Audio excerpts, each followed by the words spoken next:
Bien, amados hermanos, como les comenté, seguimos en el libro de Gálatas precisamente, y habiendo hecho un alto por el aniversario, ahora directamente estamos otra vez en el libro de Gálatas. Ya hemos pasado por el capítulo 1, capítulo 2, hoy estamos cerrando el capítulo 3, y déjame decirte que el capítulo 1 y capítulo 2, el apóstol Pablo pues aclarará lo que realmente es el evangelio, no solamente en ese momento, sino en el transcurso propio del libro. Él buscará aclarar el evangelio para aquellos que están pervirtiéndolo con otro mensaje, y no es que haya otro, hay un solo mensaje. A partir del capítulo 3 y el capítulo 4, Pablo va a ser mucho más teológico. Es decir, va a aterrizar esas verdades del evangelio con asuntos teológicos que para nuestro entendimiento podría ser un poco corto, pero el hecho mismo, él va a buscar ser claro y sencillo con ello, por dar casos, por dar ejemplos, por dar evidencias de lo que precisamente el apóstol Pablo quiere revelar.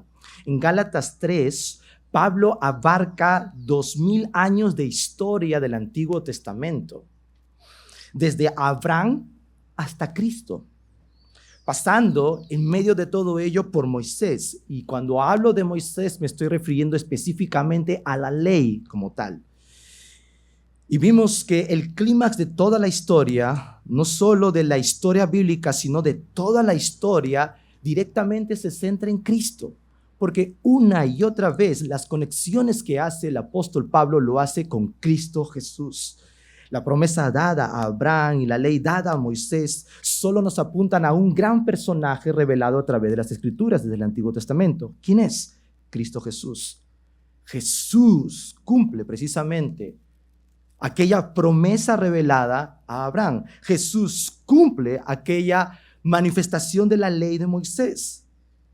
Es quien hace el cumplimiento de lo que ya se había revelado mucho antes. Por eso la salvación, cuando nosotros vemos a la luz del libro de Gálatas, la salvación solo tiene un mensaje en cuanto a la solución más grande de la vida del hombre, que es solamente Cristo Jesús. Los 3 puntos que observaremos en el sermón en esta mañana son los puntos que el título que usted tiene allí en su semanario, que básicamente van a mostrarnos el desarrollo precisamente del pasaje. El primer punto es la promesa. Y ese punto se encuentra entre los versículos 15 al versículo 18. Y cuando hablamos de la promesa, estamos hablando tocante a Abraham. El segundo punto es la ley. Y quiero que tengan ahí presente la ley desde el versículo 19 al versículo 24. Y eso tiene que ver tocante a Moisés. Y el último punto de este sermón es la fe. Y esta fe tiene que ver en Cristo, porque todo converge ante la realidad de Cristo en nosotros y la vida que tenemos en Él. Entonces tenemos 3 puntos que directamente espero que sea lo que ayude a usted a poder organizarnos en el texto: la promesa, la ley y la fe. Así que vayamos juntos con el primer punto, la promesa. Vayamos juntos a Gálatas capítulo 3, versículo 15. Los 3 primeros versículos estaremos leyendo allí. Hermanos, dice el apóstol Pablo, hablo en términos humanos. Y básicamente esta es una explicación que va a tomar una ilustración humana para explicar más adelante una verdad espiritual. Es lo que precisamente Pablo quiere decir cuando dice en términos humanos. Un pacto, aunque sea de hombre, una vez ratificado, nadie lo invalida, ni lo añade. Y pongámonos en nuestra mente, y quiero hacer una pausa como que estuviéramos haciendo un contrato. ¿Cuántos de aquí hemos hecho un contrato en algún momento de la vida? Sea en alquiler, sea en renta o algo precisamente, un contrato. Un contrato tiene términos, ¿cierto? Y esos términos uno tiene que respetarlos. Porque de hecho uno pone su firma para poder garantizar que ese contrato se pueda cumplir. Y nadie puede cambiarlo. Absolutamente nadie. No puede venir un momento del año y decir, bueno, quiero cambiar este término, cambiar esto, cambiar aquello. No, porque es un contrato firmado y establecido. Entonces Pablo dice, un pacto, aunque sea de hombre, una vez ratificado, nadie lo invalida ni le añade. Versículo 16, ahora bien, a Abraham fueron hechas las promesas y a su simiente. No dice y a las simientes, como si hablase de muchos, sino como de uno. y a tu simiente, la cual es Cristo. Y eso vamos a explicar más adelante en cuanto a esa realidad de ese versículo 16. Sigue el apóstol Pablo: esto pues digo, el pacto previamente ratificado por Dios para con Cristo, la ley que vino 400 años después, y esos 400 años después, en relación a la ley, se está refiriendo al tiempo de Moisés. No la abroga para invalidar la promesa, porque si la herencia es por la ley, ya no es por la promesa, pero Dios la concedió a Abraham mediante la promesa. Una pregunta que tenemos que hacernos aquí es: ¿cómo entendemos el argumento de Pablo? Luego que ya estuvo hablando acerca de la justificación mediante la fe en el Señor Jesucristo, ¿cómo entendemos ese punto y ese argumento? Pablo quiere priorizar algo directamente. Pablo quiere priorizar o partir por priorizar la promesa hecha a Abraham sobre la ley. Y para entender precisamente este argumento, debemos ir a la historia. Porque Pablo pone un argumento, obviamente, que para el contexto de una persona judía puede conectar directamente los eventos históricos porque lo han vivido, porque lo han escuchado múltiples veces. 2000 años después, para nosotros, es reconocible poder ir a la historia para poder ver aquellos eventos precisamente. Y hay dos eventos históricos que nos ayudan a poder centrar los pensamientos de Pablo en su argumento principal. La primera es la vida de Abraham. Esa es la primera cosa, la vida de Abraham. Y el segundo evento histórico es la llegada de la ley. Ahora, en el medio de ambos eventos hay alrededor de 430 a 450 años. Hay un periodo de separación entre ambos eventos. Y ese dato es interesante porque el mismo Pablo lo menciona, 430 años después menciona. Entonces vamos a ver hoy estos eventos precisamente. Por un lado, la vida de Abraham y la llegada de la ley. ¿Saben qué, hermanos? En este punto del sermón, el orden histórico, o mejor dicho, el orden cronológico de los eventos es muy importante. Muy importante. ¿A cuánto a nosotros nos ha gustado la historia en el colegio? Uy, a mí me encantaba. Yo nunca voy a olvidar cuando aprendí precisamente la historia peruana con las culturas. La cultura de Chavín, la cultura de Tahuanaco, la cultura Paracas. Recuerdo muy bien que mi proyecto final del curso de historia, que ya no es historia, ¿ya?, era hacer algo representativo de la cultura que te tocaba. Y a mí me tocó la cultura Chavín.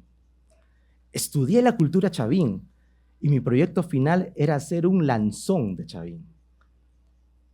Imagínate un muchachito de 10 años yendo de su casa a su colegio de 5 cuadras, cargado su lanzón,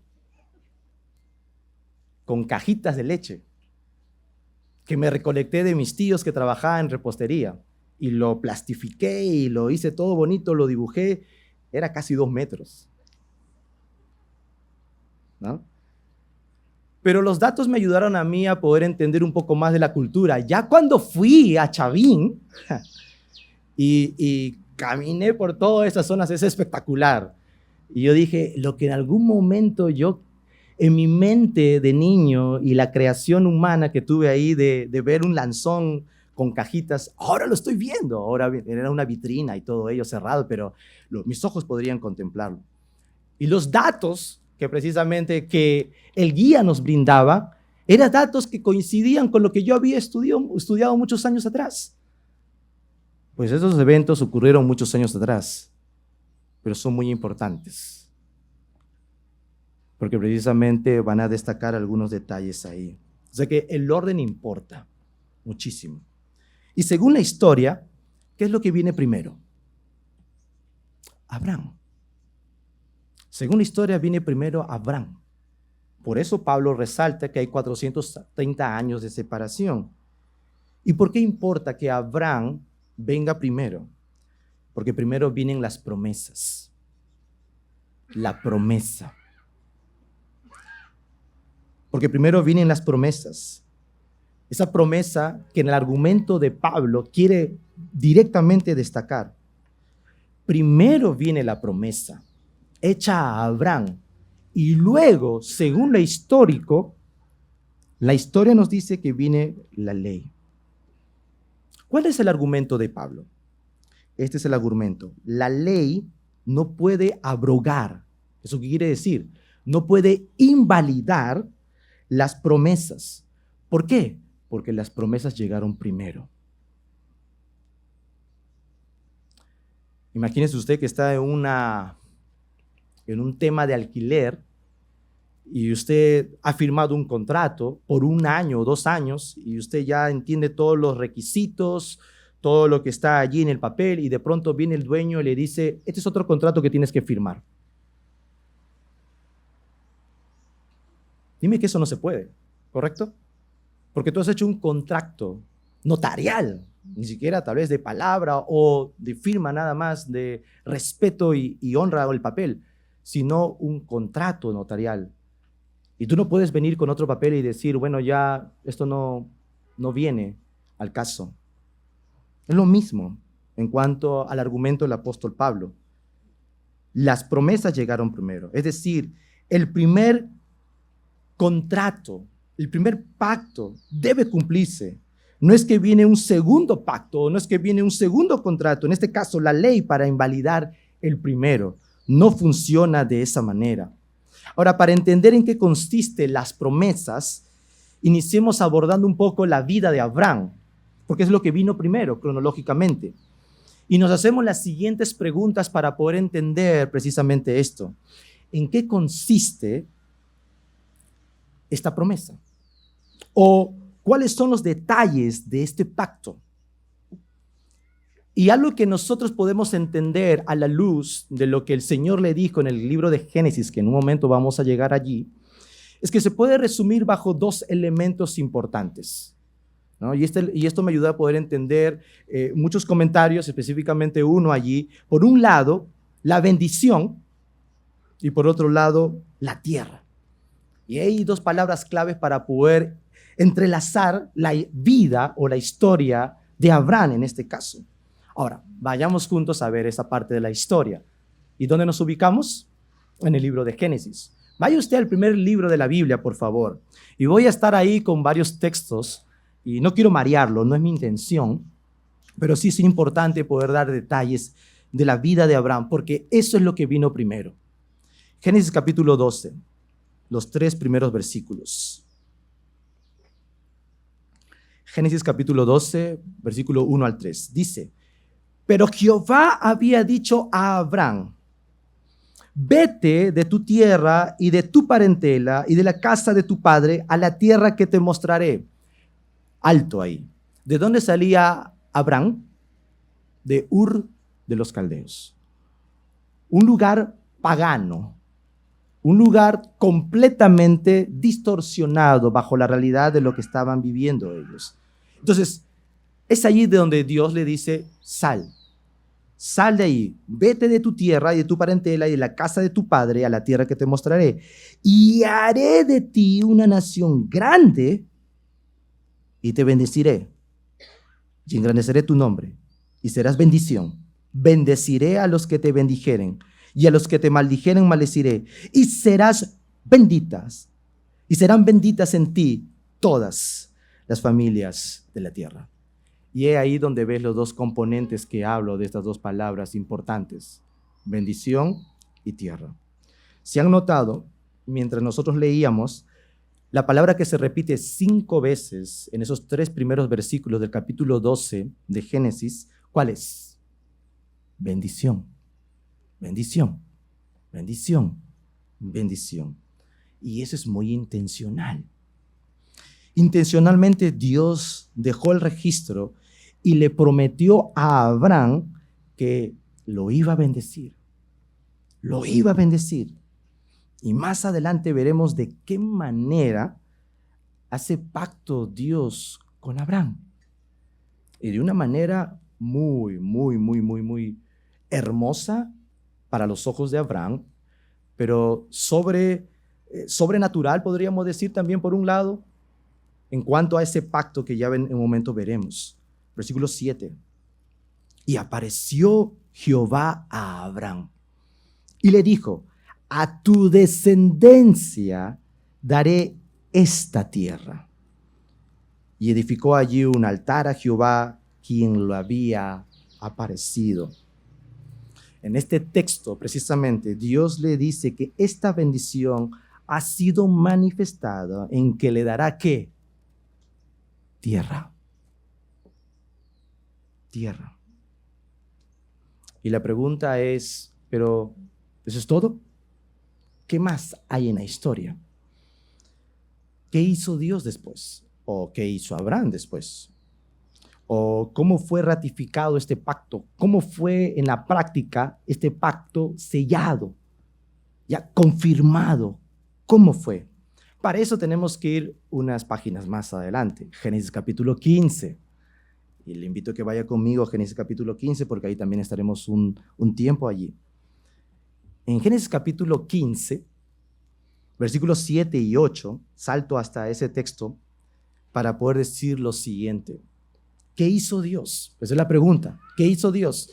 ¿Cómo confirmó precisamente las cosas que Dios le dijo de antemano que iba a hacer? Bendición y tierra. ¿Cómo las confirmó? Versículo 7. Y le dijo: yo soy Jehová, que te saqué de Ur de los Caldeos para darte a heredar esta tierra. Versículo 8. Y Abraham respondió: Señor Jehová, ¿en qué conoceré que la he de heredar? Abraham hace una pregunta muy intencional, mis amados hermanos, que cualquiera de nosotros la podríamos haber hecho si es que nos encontramos en ese contexto, en esa realidad. Porque si alguien te está diciendo: yo te voy a bendecir, yo te voy a dar esto, la pregunta sería lógica: ¿cómo? ¿Cómo lo voy a recibir? ¿Qué certeza tú me das que eso va a ser para mí? ¿Cómo? Si Dios está diciendo que le va a bendecir y le dará la tierra, ¿cuál es la evidencia de aquella promesa? ¿Cómo me confirmas estas palabras, tú, Señor? ¿Cómo puedo saber que vas a cumplir esa promesa que tú me dices que me vas a dar? Ahora, aquí hay un detalle que también yo deseo resaltar. Es que Dios no tiene ningún problema con que a Abraham le haya hecho este tipo de pregunta.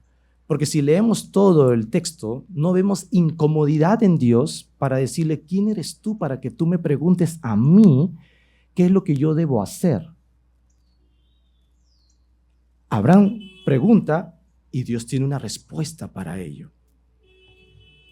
¿Cómo responde Dios? Versículo 9 del capítulo 15. Y le dijo: tráeme una becerra de 3 años, y una cabra de 3 años, y un carnero de 3 años, y una tórtola también, y un palomino. Al escuchar estas palabras, Abraham, en su contexto cultural, debió haber hecho clic algo en su mente. Debió haber hecho clic algo en su mente. No solamente Dios le está diciendo: trae animales para cocinarnos y ver qué comemos de esto y hacemos un gran banquete. No, esos animales tienen un significado en medio de todo que en un momento lo veremos. Al escuchar a Abraham esas palabras, reconoce que lo que a continuación va a pasar por el contexto cultural, para nosotros es como verlo alrededor de un papel y una firma, como si tuviéramos un contrato de alquiler. Pero para su cultura traía mucho más significado esa lista de animales y con ello proceder con un acto ceremonial de trato. Un acto ceremonial de trato. Porque van a hacer un pacto. Y es un acto ceremonial. Es algo muy importante. Por eso vemos la respuesta inmediata de Abraham ante ello. Versículos 10 y 11. Y tomó él todo esto y los partió por la mitad. Y puso cada mitad una enfrente de la otra, mas no partió las aves. Y descendían aves de rapiña sobre los cuerpos muertos y Abraham las ahuyentaba. ¿Qué es lo que hizo Abraham con los animales? Bueno, sencillo. Partió e hizo un camino. Puso uno al frente de otro, uno al frente de otro, uno al frente de otro, e hizo un camino. Abraham formó precisamente un camino con los animales que Dios le dijo que él trajera. Pero ahí nomás queda la historia. No, hay otras cosas más. En Génesis capítulo 15, versículo 17, en el mismo pasaje, dice: y sucedió que puesto el sol y ya oscurecido, ya estaba ya bajando precisamente el día, mire lo que observa el texto. Se veía un horno humeando, un horno, y una antorcha de fuego que pasaba por entre los animales divididos. Horno de fuego, humeando, una antorcha de fuego, algo que pasaba entre los animales divididos.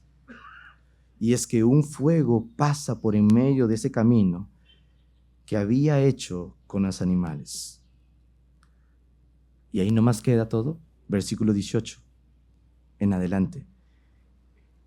En aquel día hizo Jehová un pacto con Abraham diciendo: a tu descendencia daré esta tierra, desde el río de Egipto hasta el río grande y el río Éufrates, a la tierra de los ceneos, los ceneseos, los cadmoneos, los heteos, los fereceos, los refaitas, los amorreos, los cananeos, los gergeseos y los jebuseos y todos los feos que puede haber por ahí.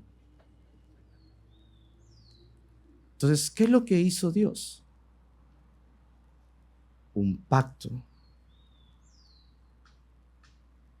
una señal, una evidencia de su compromiso.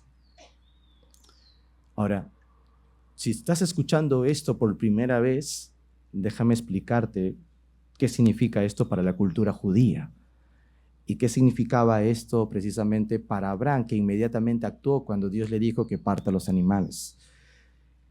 En aquella cultura, cuando dos personas querían hacer un contrato o pacto, partían los animales por la mitad y ambas partes pasaban caminando por en medio de la división del cuerpo de los animales. Ambas partes. ¿Qué comunicaba eso? Que si yo no cumplo con el pacto por el cual yo he transitado con el compañero que he hecho contrato, yo tendría que morir como aquellos animales que estuvieron representados. Era serio la cosa, culturalmente hablando. Pero, ¿qué es lo que pasa en esta ocasión ceremonial de pacto que Dios le pide a Abraham que haga? ¿Quién solo pasa por el camino? ¿Quién es el que traspasa todo lo que básicamente Abraham tenía que haber hecho? Y la respuesta es que Dios, como fuego, pasa por el medio del camino. Solo Dios, no Abraham. Abraham no pasa. ¿Y te has puesto a pensar por qué? ¿Te has puesto a pensar por qué solo Dios pasó y no Abraham pasó? Porque este pacto no dependía en nada en lo que Abraham podía haber hecho. En nada. No hay ninguna obra alguna en lo que Abraham pudo haber hecho. Porque este pacto es una promesa que solo parte de Dios. Y hace pacto con Abraham pasando por en medio de los animales para confirmarle que este pacto es completamente seguro. ¿Por qué? Porque Dios lo va a cumplir. Y es Dios quien está diciendo: Abraham, yo hago pacto contigo y es irrevocable. Esto no se invalida. Porque yo mismo lo estoy haciendo. Tú no lo estás haciendo. Y esa es la historia precisamente de Génesis capítulo 12, Génesis capítulo 15 y todo lo que conlleva precisamente la realidad de este pacto.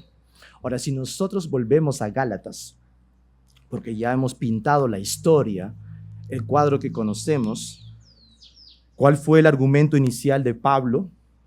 Según los primeros versículos 15, 16, 17 en adelante, Pablo quiere partir por priorizar la promesa sobre la ley. Entonces, la ley es otra cosa. La ley, podríamos decir, es otro tipo de pacto. Y la ley se dimensiona de otra manera. ¿Y de qué manera se dimensiona la ley en los tiempos de Moisés, cuando fue manifestado en el Antiguo Testamento? Es que si tú cumplías, ¿qué pasaba? Dios te bendecía. Si no cumplías, había castigo. En otras palabras, bendición si hacías bien, maldición si hacías mal.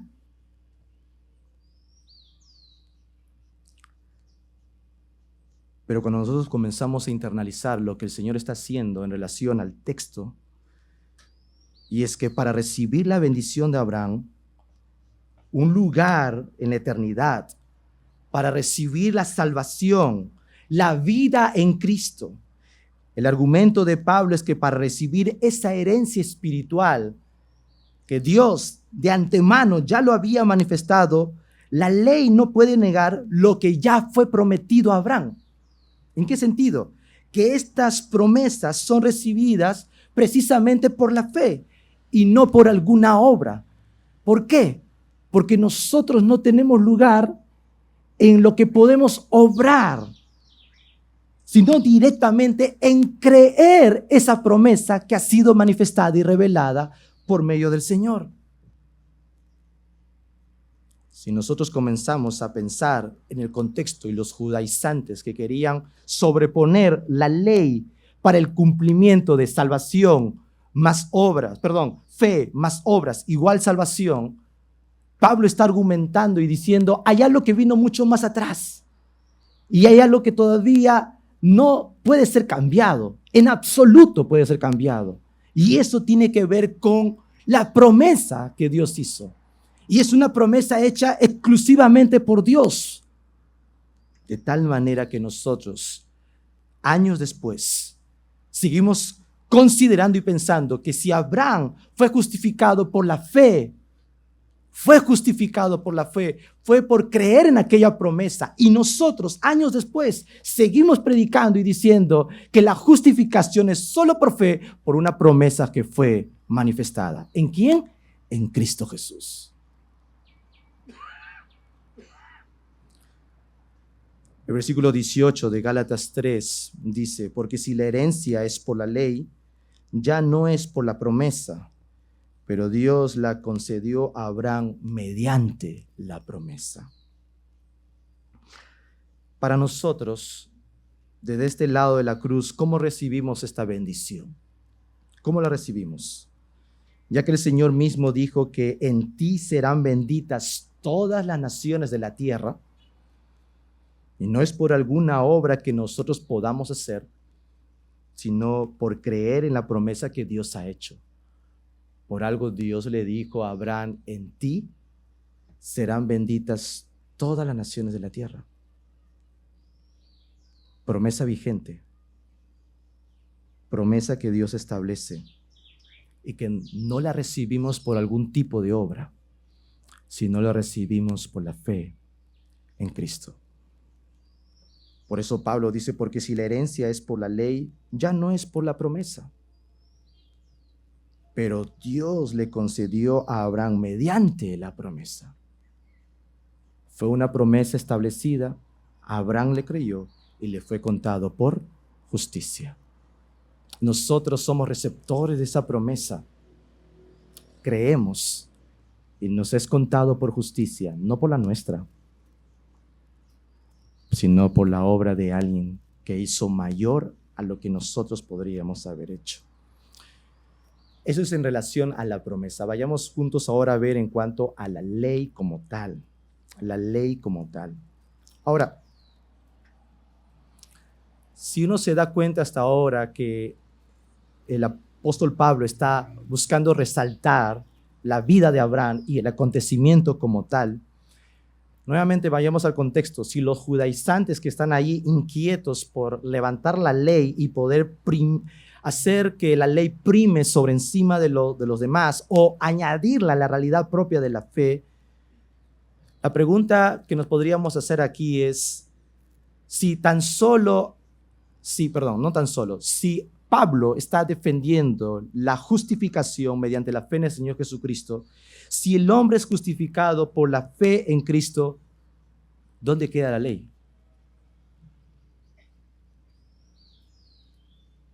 O mejor dicho, ¿para qué vino la ley? Si el hombre solo es justificado por la fe en Cristo, ¿para qué vino la ley? O sea, ¿por qué la realidad propia de la ley? ¿Cómo se aplica la ley? Si entendemos que es una promesa, pero de ahí Pablo habla sobre la ley. ¿Y cómo la entendemos? O mejor dicho, ¿cuál es el propósito de la ley? Y es ahí donde entramos al versículo 19, donde dice, entonces, Pablo, sabio, dice, ¿para qué sirve la ley? Sabiendo que tal vez va a recibir comentarios precisamente de la gente que está en contra de, y está ahí como que expectantes de qué va a decir Pablo más adelante, pero ahí está Pablo. Entonces, ¿para qué sirve la ley? Fue añadida a causa de las transgresiones hasta que viniese la simiente a quien fue hecha la promesa y fue ordenada por medio de ángeles en mano de un mediador. Pablo pregunta, ¿para qué sirve la ley? Y el versículo 19 nos da la respuesta. Él dice que la ley fue añadida a causa de las transgresiones. Entiéndese transgresiones como maldad, entiéndese transgresiones como pecados, entiéndese así transgresiones. Si esa es la intención de la ley, hacemos bien en preguntarnos cuál es el rol entonces de la ley. Porque si la ley fue añadida a causa de las transgresiones del hombre, la pregunta es, ¿cuál es el rol de la ley? Y Pablo aquí nos va a brindar 4 aspectos de la ley. 4 aspectos. 4 aspectos que nos manifiestan de lo que la ley hace o deja en revelación sobre el corazón del hombre. Lo primero, la ley no produce vida. La ley no produce vida. Versículo 21. Luego, la ley es contraria a las promesas de Dios en ninguna manera, porque si la ley dada pudiera vivificar, la justicia fuera verdaderamente por la ley. Pero usted y yo sabemos que la ley en sí no puede vivificar, no puede dar vida. Por eso Pablo diría, en ninguna manera. No hay forma. No hay forma. Si se hubiera promulgado una ley capaz de dar vida, entonces sí que la justicia se basaría en la ley, pero no existe tal ley. No existe tal ley. Es más, la ley no no produce vida, más bien revela algo del corazón. La ley revela algo del corazón. La ley revela lo que somos. Y a ese punto vamos.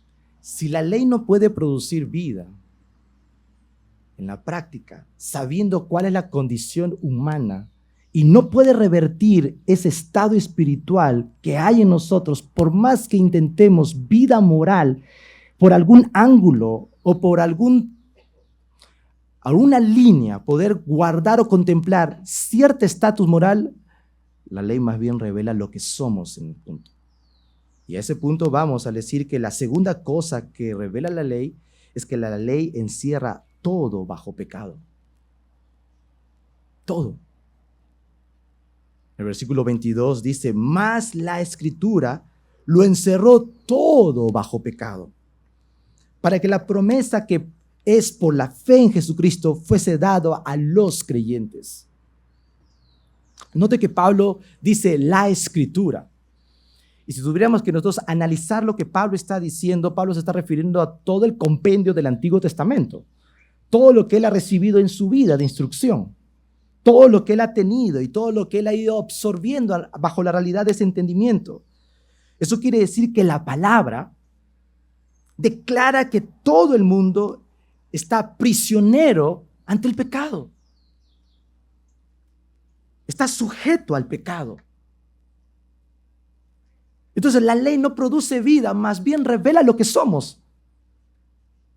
Esclavos, prisioneros.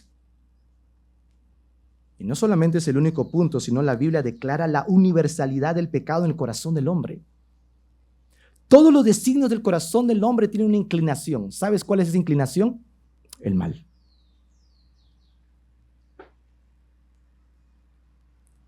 Y la Biblia declara precisamente ello.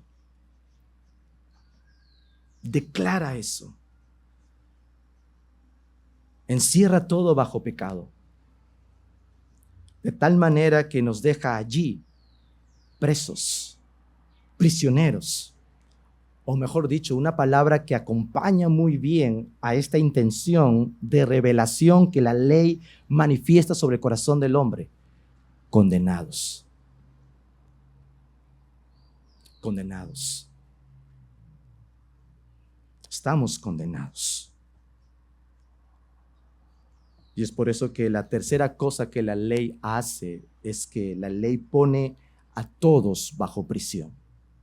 La condena cae a todos y todos están sujetos a esa prisión. Versículo 23, pero antes que viniese la fe, estábamos confinados bajo la ley, encerrados para aquella fe que iba a ser revelada. Confinados, encerrados. La palabra confinados también puede ser traducida en otras traducciones de la Biblia como presos. Y en el griego esto significa estar custodiados por guardia militar. Cuando se le aplicaba a una ciudad, se refería a mantener al enemigo fuera o retener a los habitantes encerrados para que no huyeran o desertaran. Todos confinados, todos cerrados, sin forma de salir, porque todos estaban muy bien custodiados. Esto es lo que hace la ley. En ese sentido, ¿qué es lo que hace la ley? La ley nos tiene en prisión, sin escapatoria. Nos tiene confinados para que no podamos escapar. Como alguien diría que la ley nos custodiaba como a prisioneros. Atento ahí. Vigilante. Sí, tú hiciste mal. Sí, tú hiciste mal. Sí, tú hiciste mal. La función de la ley era eso. Custodiaba y revelaba precisamente lo que el corazón del hombre tenía. Entonces, hasta aquí vemos que la ley no produce vida, más bien revela lo feo del corazón del hombre. La ley encierra todo bajo pecado, sin que nadie pueda escaparse. Todos nos encontramos dentro de una bolsa, todos nos encontramos de una caja, y la señal que tiene esa caja y esa bolsa es pecado. Dentro de esa caja o dentro de esa bolsa, todos estamos bajo prisión. Nadie puede escaparse por ahí y decir, yo hice algo diferente. No, todos nos encontramos ahí, encerrados, prisioneros, custodiados. Pero también la ley revela algo más. La ley reprende la mala conducta. Y dice el versículo 24, de manera que la ley ha sido nuestro ayo para llevarnos a Cristo, a fin de que fuésemos justificados por la fe. Ahora, en nuestras Biblias, en la Reina Valera de 1960, tenemos la palabra ayo, ¿cierto? Sé que la gran mayoría de nosotros utilizamos esta versión de la Biblia, y la traducción que ofrece esta versión es la palabra ayo, que en el griego es la palabra paidagogos. Y ha inducido esta palabra a muchos predicadores y hasta estudiosos a interpretarla en términos de solo enseñanza o mejora moral. Ahora, si nosotros vamos a ir más adelante en el libro de Gálatas, capítulo 5, capítulo 6, la ley sigue teniendo una función vital para todo creyente dentro del proceso de santificación. Sin embargo, esa función no está al alcance, claramente dentro del alcance del significado de lo que Pablo quiere expresar aquí. Si tan solo lo cerramos como un motivo o un medio de enseñanza o de mejora moral, no es la intención como tal de lo que está revelando aquí Pablo. Y te pongo un poco más de contexto para que sepas. En la antigua Grecia y Roma, los padres adinerados, los que tenían buena posición económica, solían poner a sus hijos recién nacidos al cuidado de una nodriza, que a su vez los pasaba a una mujer mayor, una niñera que se ocupaba de sus necesidades básicas hasta aproximadamente los 6 años de edad. En ese momento, ya grande, pasaban a estar bajo la supervisión de otro empleado del hogar. Este empleado, que en muchos casos era un esclavo, se convertía en el paidagogos, que permanecía a cargo de la crianza hasta el final de la adolescencia de este muchacho. El paidagogos tomaba el relevo donde le dejaba la niñera en cuanto a ofrecer cuidados y servicios y completar el proceso de socialización de este muchacho. Ahora, de esa palabra viene la palabra pedagogos. ¿Sí? Suena, ¿cierto? Pedagogos, pedagogos. No cabe duda que había muchos pedagogos que se caracterizaban precisamente por su amabilidad, su aprecio por estos muchachos que estaban en crecimiento y en desarrollo, pero la imagen que dominaba más en ese contexto para la instrucción de esos muchachos, ¿saben cuál era? Era la de un tutor severo. Era la de un tutor drástico, que a menudo recurría a la fuerza física y a los castigos corporales para mantener a los muchachos, a los hijos, en línea, en rectitud. Entonces, ¿qué es lo que está transmitiendo entonces el apóstol Pablo cuando dice que la ley era ese ayo? En la práctica, la ley nos castiga y nos reprende cuando nosotros tenemos una mala conducta, una conducta distorsionada, lo que el corazón revela ante cualquier transgresión. Entonces, la ley cumple esa función de reprender la mala conducta que nosotros podemos llevar a cabo en algún momento. Y precisamente esa ley revela cuál es la conclusión final en el corazón del hombre. Que no hay forma, por alguna conducta inicial, que pueda producir algo. Ahora, habiendo visto todo lo que la ley hace, no produce vida, nos pone todo bajo pecado, estamos encerrados y confinados como prisioneros, nos reprende nuestra mala conducta. Si uno queda ahí y dice, ¿y ahora qué va a pasar con nosotros? Hay una promesa que ha sido revelada. Pasan muchos años, hay una ley que es manifestada. La ley revela algo del corazón del hombre. Y uno dice, ¿y ahora nosotros? Si tan solo quedamos en la ley y pensando todo lo que la ley puede hacer, estamos fritos. Sin embargo, Dios en su misericordia nunca tuvo la intención de que esta opresión fuera permanente. En su gracia, en su misericordia, en su benevolencia, Dios dio la ley. ¿Sabes con qué propósito? Para que la promesa fuese más deseable. Porque si la ley revela todo lo que he mencionado del corazón,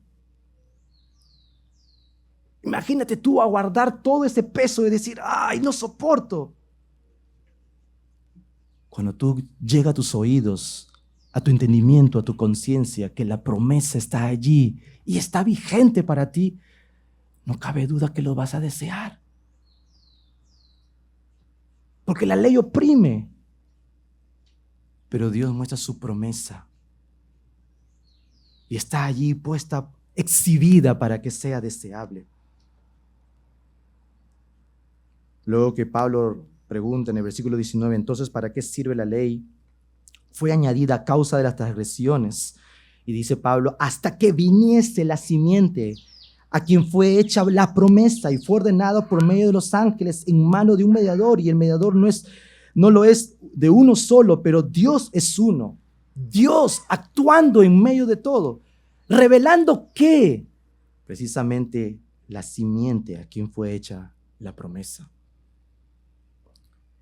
¿Qué es esto de la simiente? ¿Qué es esto de la descendencia del cual Pablo está hablando? Pablo dice, hasta que viniera la simiente, es decir, la descendencia a la cual se hizo la promesa.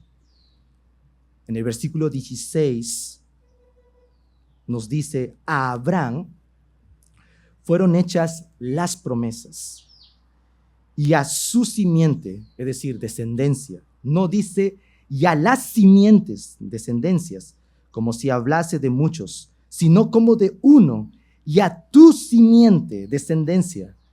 La conclusión, ¿cuál es? Cristo. ¿Quién es la simiente esperada según Pablo? ¿Quién es esta simiente hasta que se revelara precisamente, o hasta que viniese la simiente en quien fue hecha la promesa? ¿Quién es esta simiente? Cristo es la simiente. Y esa simiente prometida no solamente desde el tiempo de Abraham, cuando fue ejecutado precisamente aquella promesa, sino mucho antes atrás. Si vamos a Génesis capítulo 3, versículo 15, ya había un anuncio de una simiente prometida. Y Gálatas resalta nuevamente en el contexto de estos judíos que hay una simiente que va a venir. Además, Pablo dice en el versículo 23 de Gálatas capítulo 3, antes estábamos confinados bajo la ley, encerrados para aquella fe que iba a ser revelada. Encerrados hasta que una fe iba a ser revelada. Antes de venir esta fe, la ley nos tenía presos, encerrados hasta que la fe se revelara. Ahora, tenemos por dos lados una cosa que habla de la misma cosa, por así decirlo. Tenemos la simiente manifestada por un lado y tenemos la fe revelada por otro. estas son dos maneras de decir algo semejante, algo igual, porque Cristo y la fe van juntas. Y analizando la descripción de la ley, en la práctica, la función opresiva de la ley era provisoria. Y que la intención final es que nos podría el Señor dar la bendición. ¿De qué manera? Que somos prisioneros del pecado a causa de la ley, encerrados sin salida, encadenados sin esperanza de librarnos por nuestras propias fuerzas, mas el propósito de la ley era encerrarnos en prisión hasta que Cristo sea manifestado. Y Cristo nos libere.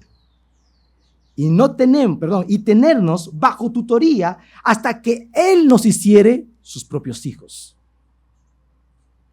Y la manifestación propia de lo que el Dios hace por medio de Cristo, la entendemos bajo el entendimiento de la fe. Y allí vamos. Ya hemos visto la promesa, hemos visto la ley, y ahora vamos a la fe. Gálatas 3:25. Pero venida la fe, ya no estamos bajo ayo, ya no estamos bajo esta presión severa, ya no estamos atados bajo esta realidad. Cuando venga esta fe, ¿qué produce la fe en Cristo? Así como la ley describe 4 cosas que hace en el corazón del hombre, la fe en Cristo produce 4 elementos espirituales en la vida del creyente. 4 elementos espirituales en la vida del creyente. 4 cosas que la ley revela del corazón, pero aquí hay 4 cosas que la fe en Cristo produce. Y gózate conmigo, hermano, de poder ir una tras una para decir: vaya promesa que creemos en Cristo Jesús por la fe en Él. Primero, adopción. Gálatas 3:26. Pues todos sois hijos de Dios por la fe en Cristo Jesús. Todos sois hijos de Dios por la fe en Cristo Jesús. Dios envió a su Hijo para que recibiéramos la condición por la fe de ser hijos de Dios. ¡Wow! Yo nunca voy a olvidar el día que mi hija nació. Y yo estuve esperando en la sala de espera, mi esposa estaba en el parto, era tiempos de pandemia, no podía ingresar. Yo deseaba estar en el quirófano, pero no podía. Y yo estaba muy atento cuando me iban a llamar en algún momento para poder ingresar. Y lo recuerdo como si fuera ayer, porque recuerdo muy bien la expectativa que tenía. Los minutos pasaban y no me llamaban. Y ya se cruzaban algunas cosas por mi mente y todo ello. Pero cuando salió el técnico o el doctor o quien haya sido, no recuerdo muy bien, y dijo la siguiente palabra: papá de Ana Belén.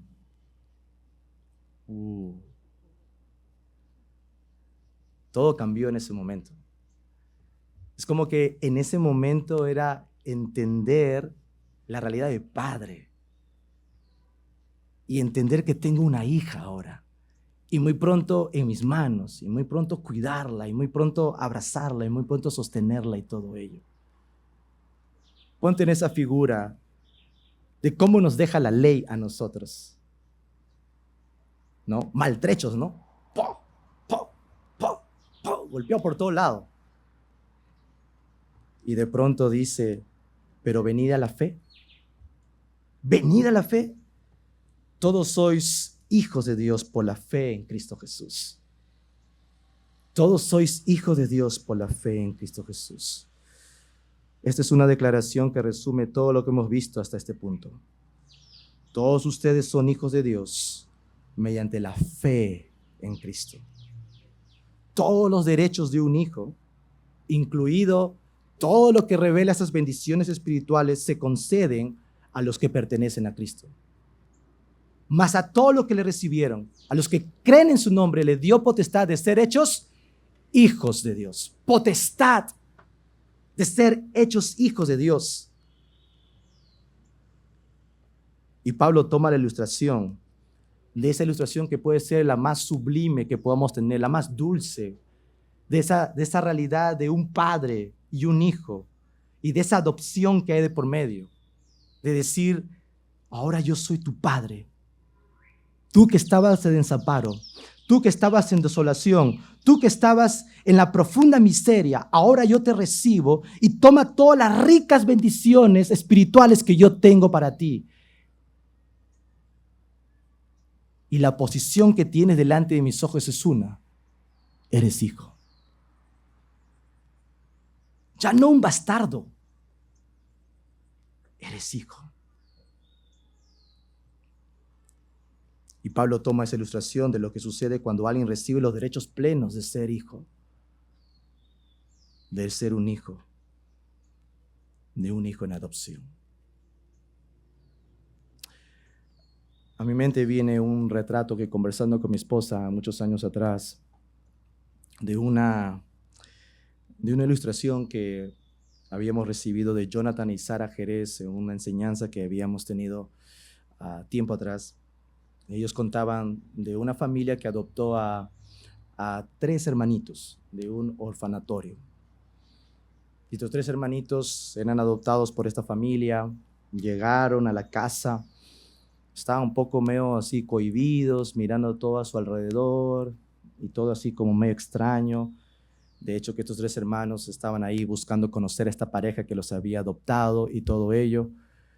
Cuando de pronto, al día siguiente,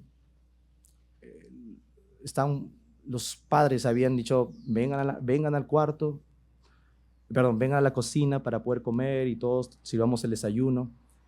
Y los chicos estaban ahí y de pronto los padres estaban diciendo, ¿y por qué no vienen, no? O sea, ¿por qué no vienen? O sea, estaban en la casa, pero no estaban en la cocina. Y comenzaron a buscarlos, ¿no? Habían pasado su primera noche. Y comenzaron a buscarlos por diferentes lugares ahí. ¿Dónde están? ¿Dónde están? ¿Dónde están? No los encontramos. ¿Dónde están? ¿Dónde se han ido? Y de pronto al padre se le dio por la curiosidad de decir, ¿no estarán escondidos? Y entre lo que estaban buscando fueron al cuarto, llegaron al ropero y encontraron a los 3 muchachitos ahí, escondidos, temerosos. Pero no estaban sus manos vacías. Sus manos estaban con múltiples cosas para comer. Y en que en un momento, cuando el padre los miró con mucha ternura, les dijo, ¿qué pasó? Les estuvimos llamando para comer. ¿Por qué tienen comida en sus manos? ¿Qué pasó? Y el mayor dijo, es que pensé que todos los días iban a ser igual como fue en el orfanatorio. Que teníamos que correr inmediatamente a la cocina para hallar los primeros platos de comida y los últimos casi ya ni comían. Y el padre fijamente lo miró al mayor y a los demás y le dijo, entiendo, pero ¿sabes qué? Ahora tú eres mi hijo. Y todo lo que nosotros tenemos es tuyo. No tienes que ir a la cocina, sacar y reservar, porque piensas que en algún momento no vas a tener. Todo lo que tenemos es tuyo. Ponte esa imagen en lo que Dios hace con nosotros cuando nos adopta como sus hijos. Dios nos da su gracia infinita, invaluable, inalterable, y lo otorga por la fe en Cristo. Adopción. La siguiente cosa que la fe en Cristo produce es identidad. Gálatas 3:27.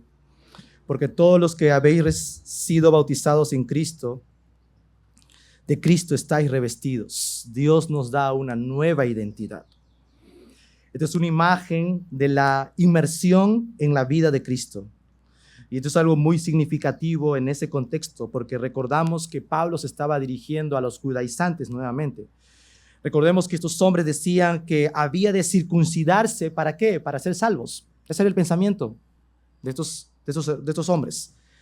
Y Pablo ahora habla de la imagen del bautismo, que en cierto modo sustituye a la circuncisión como señal de identificación del cristiano. Aunque, y vale hacer la precisión, Pablo no está diciendo que hay que bautizarse para ser salvo. Sin embargo, el bautismo no es algo opcional.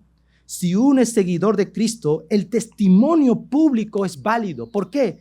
Porque es una identificación con Cristo en el bautismo. Una vez más, no es necesario para ser salvo, pero es un fruto de obediencia a lo que Dios produce en el corazón. En otras palabras, al estar revestidos en Cristo, revestidos de una justicia inalterable, no nuestra, sino la de Cristo, somos hijos de Dios por la obra interior que hace en nosotros. Pero el bautismo es una señal externa precisamente de aquella obra, que da testimonio público que yo soy seguidor de Cristo. Y esta es mi identidad. Por eso es que cuando nosotros celebramos el bautismo, lo hacemos públicamente. ¿Por qué? Porque es un evento donde aquella persona que se va a sumergir en las aguas está dando testimonio público de que es un seguidor de Cristo y que hay una nueva vida en él. Adopción, identidad. Unidad, Gálatas 3:28. Dice Pablo, ya no hay judío ni griego, no hay esclavo ni libre, no hay varón ni mujer, porque todos vosotros sois uno en Cristo. Los creyentes no solo están unidos a Cristo, sino que también estamos unidos en Cristo. Son dos cosas completamente diferentes. No es que estamos unidos a Cristo, que está a nuestro lado, sino Él está en nosotros. Estamos en Cristo. Y en el versículo 28, Pablo comienza a enumerar algunas de las barreras que separaban a las personas del primer siglo y las cuales todavía separan a las personas hoy en día. Comienza con esas barreras étnicas, o mejor dicho, raciales. Por eso Pablo dice judíos y griegos.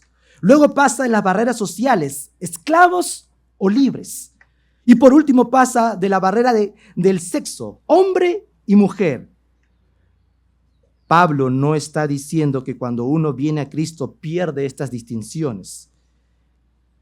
Ya no es judío, griego, esclavo, libre, hombre, mujer. En cambio, Pablo está afirmando que estas barreras ya no dividen, ya no segregan. ¿Por qué? Porque todos somos uno en Cristo. ¿Y esto es donde se ve descrito? Para nosotros, en la iglesia. Un pueblo unido, uno, no por una etnia, no por un estatus socioeconómico o de género, no por cualquier tipo de contexto cultural, sino un pueblo de todas las etnias, un pueblo de todos los estatus socioeconómicos, un pueblo de hombres, mujeres, grandes y pequeños, pero todo un pueblo como uno en Cristo. Ninguno es mejor que el otro. No hay algo que nos pueda distinguir en mejor o peor. No lo hay. Todos estamos necesitados de la gracia de Dios. Y esa gracia solo la encontramos en Cristo Jesús, por quien todos hemos sido convertidos como sus hijos. Nadie recibió mayor adopción que otro. Nadie recibió mayor indicación de escalón. Tú estás más cerca tal vez a Dios, ¿no? Un poquito más cerca, yo estoy un poquito. No, todos hemos sido adoptados. Todos tenemos esta misma identidad. Todos. Y todos somos uno en Cristo. Y para que estos tengan mayor peso sobre el corazón de aquel que está en Cristo y por la fe en Él, recibe también una herencia. Versículo 29. Y si vosotros sois de Cristo, ciertamente linaje de Abraham sois y herederos según la promesa. Habla del linaje de Abraham, de aquello que ya había anunciado en cuanto a la promesa. Pero Pablo resalta que ahora sois de Cristo y herederos de una promesa. El argumento de Pablo avanza. Ya no es un esclavo, dice Pablo, sino un hijo. Y porque es un hijo, también recibe ¿qué? Una herencia. ¡Wow! Hermano, esto es lo increíble del Evangelio. Antes, esclavos prisioneros, Pablo dice, espérate un ratito. La fe en Cristo hace algo. Ahora eres tratado como hijo. Y porque eres hijo, también eres heredero. La vida en Cristo y la fe se vuelven más hermosos a medida que uno profundice en ello. Hemos estado hablando sobre la justificación. ¿Qué significa estar bien ante un Dios, un juez santo? ¿Y qué significa? Al convertirnos en hijos, lo que significa es que tenemos una nueva identidad y Dios nos trata en esa identidad. No hay desigualdad. Somos uno en Él y ahora somos sus hijos. Y Dios también nos dice herederos. Tenemos un Padre eterno. Tenemos una familia eterna. Tenemos un hogar eterno. Cuando uno es traído a un nuevo hogar, no es en absoluto nada temporal, sino es eternal. Porque esa herencia ha sido marcada con sangre, con un sacrificio, con la muestra de salvación para el hombre pecador. Y si tú realmente has recibido esta herencia por la fe en Cristo, si tú has recibido esta adopción por la fe en Cristo, si tú has recibido esta nueva identidad por la fe en Cristo, gózate, porque esto no solamente es para la vida temporal, es para la eternidad. Es para la eternidad. Basados en el Evangelio, podemos decir que le pertenecemos a Cristo para siempre. Por siempre. Al confiar en Él para nuestra salvación, Dios nos toma en su casa y nos dice, ven, tú eres un heredero. Y nadie nos quita eso, en absolutamente nadie. Y nos deja ver la muestra de que si estamos en la mano del Padre y el Hijo es el buen pastor, y Él conoce a cada una de sus ovejas, que murió por ellas, y las conoce por nombre, y dice, nadie podrá arrebatarlo de la mano de mi Padre, ni lo alto, ni lo profundo, ni ninguna otra cosa creada nos podrá separar del amor de Cristo. ¿Lo cree? Aunque la ley que nos golpea por todo lado, la fe en Cristo nos lleva a contemplar una vida con Él para siempre. Y todo comenzó con una promesa, la promesa que garantiza que si estoy en Él, Él lo hizo, y yo creo y vivo para Él.